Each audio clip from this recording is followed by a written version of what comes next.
malam, kembali lagi bersama saya Monica Chandravin. Nah, di video kali ini saya akan membahas mata kuliah pengantar etika dengan tema perawatan paksa kepada pasien sakit jiwa. Nah, singkat cerita di sini ada satu kasus, yaitu ada 3 pasien, yaitu Tuan MR, Nona SZ, dan Nona FK, di mana mereka dimasukkan ke Psychiatric Center atas kehendak keluarganya.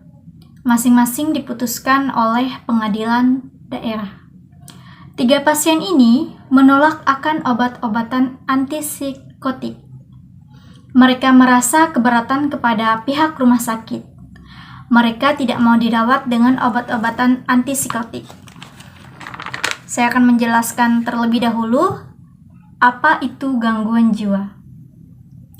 Gangguan jiwa adalah sekelompok gejala yang ditandai dengan perubahan pikiran, perasaan, dan perilaku seseorang yang menimbulkan hendaya atau disfungsi dalam menjalankan aktivitas sehari-hari. Beberapa gangguan jiwa yang cukup sering terjadi di masyarakat antara lain adalah depresi, ansietas atau cemas, skizofrenia, bipolar, gangguan kepribadian, dan lain-lain. Apakah dampak dari gangguan jiwa tersebut?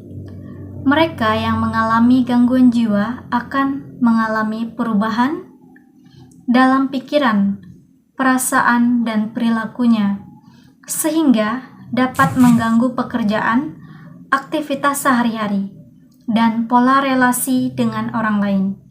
Gangguan jiwa dapat mengganggu fungsi dan produktivitas dalam kehidupan sehari-hari.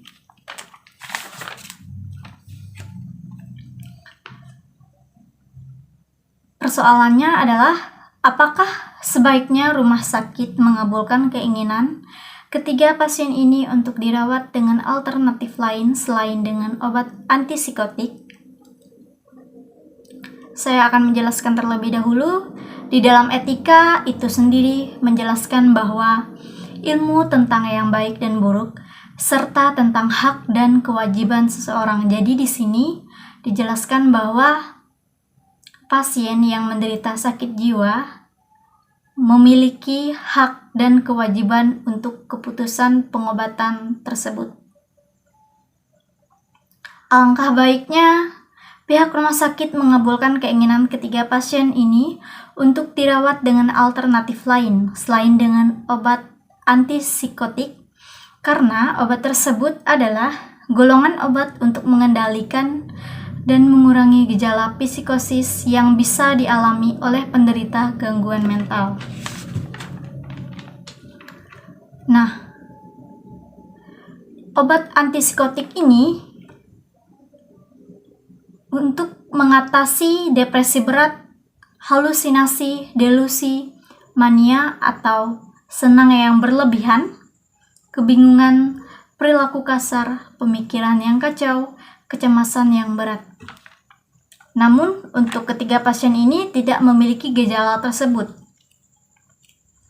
Di sini di dalam pasal 148 ayat 1 Undang-Undang Kesehatan menegaskan bahwa penderitaan gangguan jiwa mempunyai hak yang sama sebagai warga negara. Di dalam keperawatan adalah suatu bentuk pelayanan profesional yang merupakan bagian integral dari pelayanan kesehatan, didasarkan pada ilmu dan kiat keperawatan, berbentuk pelayanan biopsikososial, spiritual yang komprehensif ditunjukkan pada individu, keluarga, dan masyarakat baik sakit maupun sehat yang mencakup seluruh proses kehidupan manusia. Kusnanto tahun 2004. Komponen nilai profesional perawat. Yang pertama, otonomi atau autonomi, berarti kebebasan. Perawat yang menerapkan nilai ini menunjukkan suatu sikap yang menghargai hak pasien dalam pembuatan keputusan terkait dalam kesehatan pasien, dengan kewenangan perawat melakukan tindakan secara mandiri melalui pertimbangan yang tepat AANC tahun 2008. Yang kedua, human dignity.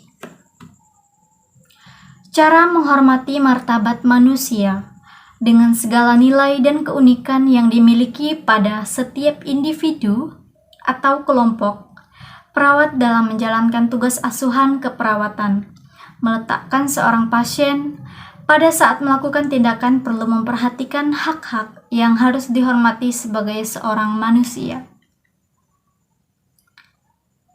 Di sini terdapat cara mengatasi orang yang menderita gangguan jiwa atau sakit mentalnya. Pertama, mendiagnosis atau mendeteksi adanya kelainan psikologis atau kelainan jiwa perlu dilakukan anamnesis. Melakukan anamnesis terlebih dahulu dengan profesional baik dokter, psikolog, atau psikiater terkait keluhan yang dialami seseorang, penyebab dari perubahan perilaku, cara bersikap, berbicara, dan bertindak, sehingga dapat dilakukan penilaian terkait pembawaan diri seseorang, kemampuan menangkap dan bersosialisasi dalam percakapan. Apakah adanya kelainan seperti mengalami halusinasi, seperti mendengar suara-suara yang hanya didengar diri sendiri, melihat orang atau bayangan? Karena untuk obat antipsikotik ini sendiri dapat melemahkan saraf-saraf keterbelakangan pribadi sehingga otaknya semakin rusak. Terlebih ketiga pasien ini secara sadar dalam penolakan dengan antipsikotik ini. Terima kasih, berkah dalam. Sampai jumpa di video saya yang selanjutnya.